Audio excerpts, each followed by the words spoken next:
Hello friends, this is Vidya Ganam and here you watching my another video.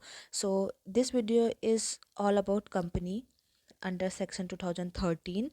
So let's start the topic. As you know कि company एक बहुत ही बड़ा topic है, means हम उसे केवल एक वीडियो में कवर नहीं कर सकते, बट इस वीडियो के थ्रू मैंने आप लोगों को कुछ ओवरव्यू देने की कोशिश की है अबाउट कंपनी, जो कि आपको हेल्प करेगा एज अ रिवीजन सेक्शन की तरह आप इस हमारे वीडियो को ले सकते हो.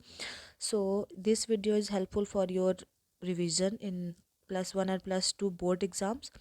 So let's start the video. Yeah, so first video is what is a company.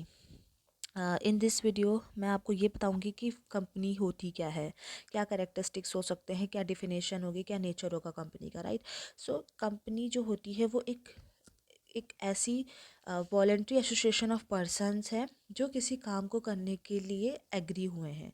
ये इंडिविजुअल भी हो सकते हैं, ग्रुप ऑफ पर्सन भी हो सकता है. यार ये कि जब और ये जो कंपनी हम ऑर्गेनाइज करेंगे किसी लॉ के अंडर सेक्शन वर्क करेगी.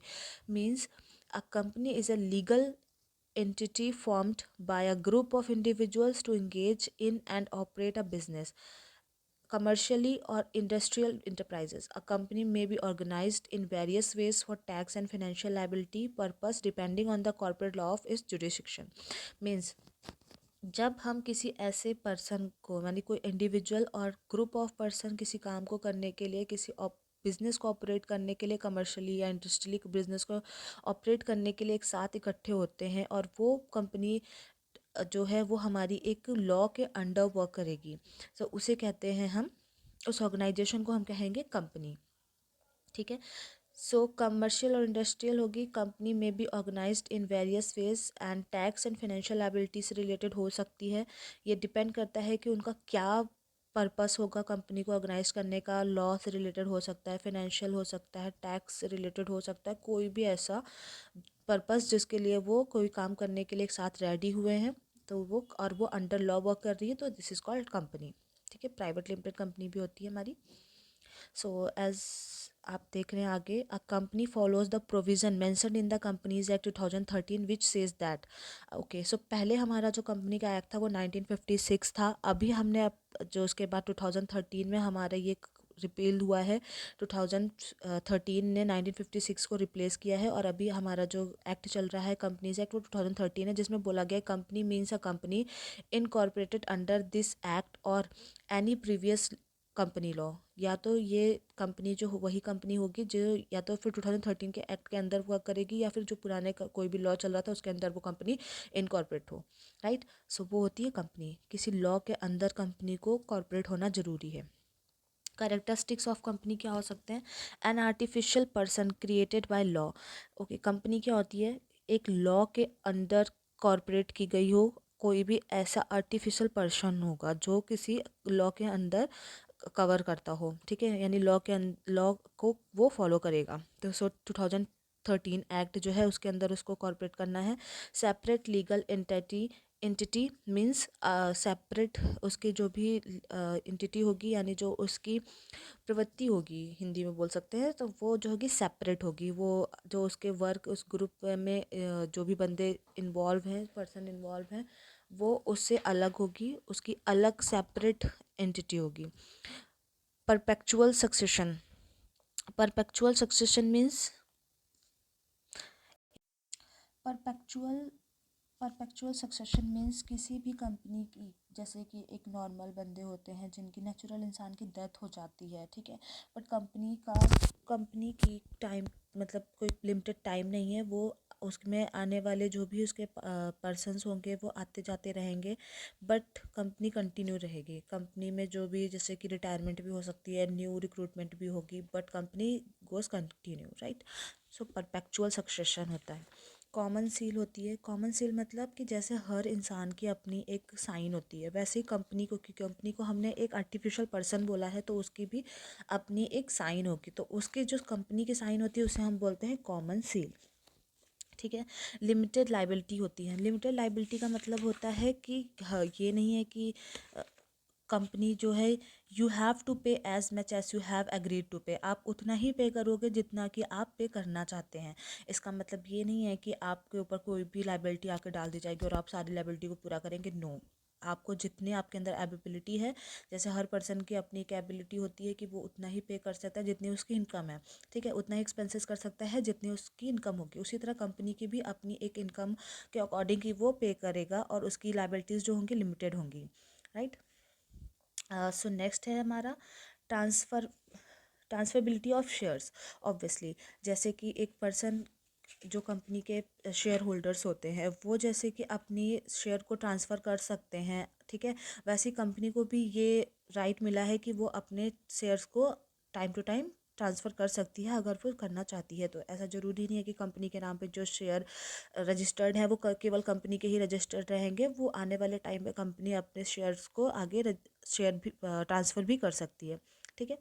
तो इसके बाद नेक्स्ट पॉइंट है हमारा limitation of work. Limitation of work का मतलब होता है कि जो भी काम कंपनी करेगी, ठीक है, वो एक लिमिट में करेगी। ऐसा नहीं है कि कंपनी का जो काम है वो अनलिमिटेड होगा और उसे जो भी विषय जो भी बता दिया गया है कि ये पॉइंट्स कंपनी को कवर करने हैं तो वो कवर करने ही पड़ेंगे। ऐसा कोई ज़बरदस्ती नहीं कर सकता कंपनी के साथ। उसके लिमिटेड वर्क होते हैं और वो अपने वर्क को वो कंप्लीट करेगा। लिमिटेशन ऑफ वर्क होती है उसकी। Voluntary association of profit. Voluntary association में का मैंने अभी आपको जैसे बताया था कि कोई भी पर्सन, यानी कोई भी पर्सन जो अपनी मर्जी से, या ऐसे ग्रुप ऑफ पर्सन जो अपनी मर्जी से किसी काम को करने के लिए एक साथ इकट्ठे हो रहे हैं, उसे हम कंपनी बोलते हैं, ठीक है। और जो इकट्ठे हुए हैं तो उनका उन्होंने एक नाम दे दिया है जिसे कंपनी का नेम बोलेंगे, ठीक है। सो ये है वॉलंटरी एसोसिएशन ऑफ प्रॉफिट। यानी कि जब कई सारे लोग किसी काम को करने के लिए एक साथ रेडी होते हैं तो उसके साथ जो प्रॉफिट अर्न होगा वो भी उसको शेयर करने के लिए रेडी हो जाएंगे। सारे शेयर होल्डर्स में इक्वल जो है प्रॉफिट भी सेपरेट होगा, राइट।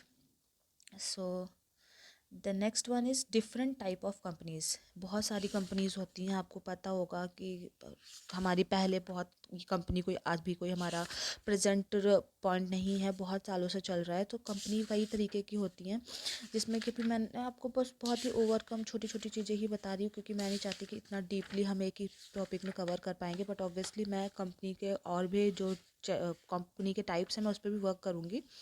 सो पहला तो हमारा है, जैसे कि आप इसमें देख रहे हैं, royal chartered companies. Royal chartered companies क्या होती हैं?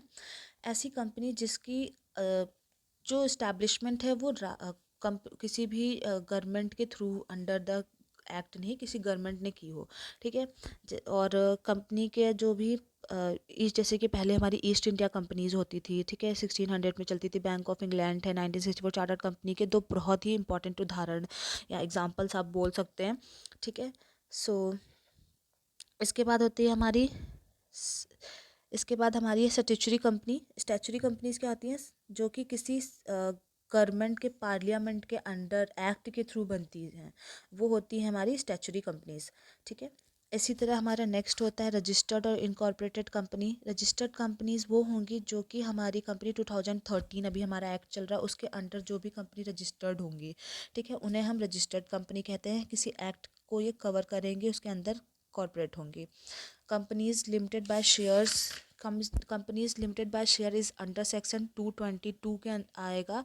इसमें क्या होता है कि वो कंपनीज जिनके जो शेयर है वो कंपनियों राइट, सो कंपनी के जो शेयर होते हैं वो गारंटी देते हैं कि जो भी उसमें शेयर होल्डर हैं उन्हें एक particular amount after the company, जैसे जब भी हमारी कंपनी बंद होगी, पूरी तरीके से डिस्क्लोजर होगा कंपनी का, तो उस टाइम पे उनकी जो शेयर होल्डर हैं उन्हें उनका शेयर वापस किया जाएगा, तो उन्हें गारंटी दी जाती है, ठीक है। और इसी तरह होती है हमारी companies limited by guarantee, same, ठीक है। शेयर दिया जाता है, गारंटी दी जाती है कि कंपनी को एक पर्टिकुलर अमाउंट, जब वो कंपनी ऐसी कंपनी जो होंगी वो या तो लिमिटेड भी हो सकती हैं और प्राइवेट भी हो सकती हैं। इसमें जो भी शेयर होल्डर्स होंगे उनकी जो लाइबिलिटी होंगी वो उनको एक गारंटी राशि दे दी जाएगी, मतलब गारंटी अमाउंट दे दी जाएगी, जिसका जब कंपनी डिस्क्लोज होगी तो उस टाइम पे उनको उस गारंटी अमाउंट की पेमेंट की जाती है, ठीक है। सो ऐसी ये होगी हमारी guarantee company limited by guarantee. और सेम एज अनलिमिटेड कंपनी क्या होती है? इसका 2013 के एक्ट 292 सब सेक्शन में दिया गया है, जिसमें बोला गया है कि कंपनी अपने सारे जो भी उसके डेब्ट्स होंगे, जो भी लाइबिलिटीज़ होंगी, ठीक है, उसकी जो भी मतलब पेमेंट एक्सेप्ट करना है वो कर सकती है बिना किसी हर पर्सन से, ठीक है। जिस जैसे कि मैं आपको थोड़ा सा बुक के लैंग्वेज में बताऊं तो जिस कंपनी के सदस्यों के दायित्व की कोई सीमा नहीं होती है, उन्हें जितनी भी अमाउंट है वो पे करनी ही पड़ेगी। जब कंपनी का समापन होगा, जब कंपनी बंद होगी, तो उस टाइम पे उनकी जो भी लाइबिलिटी बनेगी उन्हें वो पूरा करना ही पड़ेगा। अनलिमिटेड होती है, ठीक है। सो ये होती है unlimited companies. Public limited companies क्या होती हैं? 268 के अंदर पब्लिक लिमिटेड कंपनीज वो होती हैं जिसमें मिनिमम 2 और मैक्सिमम मैक्सिमम जो भी सदस्य होंगे वो कितने भी हो सकते हैं, ठीक है। पर मिनिमम 2 मेंबर्स आने चाहिए। और इसमें ट्रांसफ़र ऑफ शेयर पर रिस्ट्रिक्शन होती है, ठीक है। और मैक्सिमम अभी बोल रहे हैं अपने सदस्यों की संख्या को 200 तक सीमित रख सकती है। अपने जो भी शेयर हैं, डिबेंचर है, जनता को वो इनवाइट नहीं कर सकती कि आप हमारे शेयर परचेज़ कीजिए। और ये हाँ, अपनी फैमिली और अपने रिलेटिव्स के अलावा किसी और के डिपॉजिट को भी ये नहीं ले सकते, ठीक है। सो इसके बाद आती है हमारी प्राइवेट कंपनी। मीन्स जैसे कि कोई भी कंपनी जो किसी एक पर्सन के थ्रू चलाई जा रही है, ठीक है। प्राइवेट लिमिटेड आपने सुना होगा। तो प्राइवेट लिमिटेड कंपनीज होती हैं जिसमें कि केवल एक पर्सन ही उसका ओनर होता है और वो ही अपनी सारी जितनी भी अपनी कैपिटल है उसको लगा के कंपनी को स्टार्ट करता है, ठीक है। वो होती है public limited company. Minimum 2%, maximum 200 से ज़्यादा नहीं होने चाहिए। फिर होती है 1% कंपनी। 1% कंपनी क्या होती है? जैसे कि कोई शॉपकीपर हो गया, उसकी खुद की शॉप है, तो उसका जो भी प्रॉफिट एंड शेयर होगा वो खुद ही अर्न करेगा और खुद ही अपने पास रख लेगा। वो किसी के साथ शेयर नहीं करता अपना प्रॉफिट। तो वो 1% कंपनी होती है। आप किसी भी जनरल मर्चेंट शॉप का एग्जांपल ले सकते हैं। पब्लिक लिमिटेड क्या होती है? वो कंपनीज जो किसी एक्ट के थ्रू वर्क करती हैं और जिनको गवर्नमेंट की तरफ से सब्सक्रिप्शन प्रोवाइड होता है, सब्सिडरी बोला जाता है। जैसे कि आपकी 50% कंपनी का जो 100% कैपिटल होती है, उसमें से 51% जो है वो गवर्नमेंट के पास है, ठीक है। आपकी कंपनी के 51% सब्सक्रिप्शन जो है वो गवर्नमेंट ने अपने पास रखी हुई है, तो वो सारी होती हैं गवर्नमेंट कंपनीज। पब्लिक कंपनीज बोलते हैं उन्हें हम, पब्लिक कंपनीज होती हैं, राइट। तो ये था कुछ हमारा टॉपिक जो मैंने कवर करने की कोशिश की है पूरे आपके इस वीडियो में।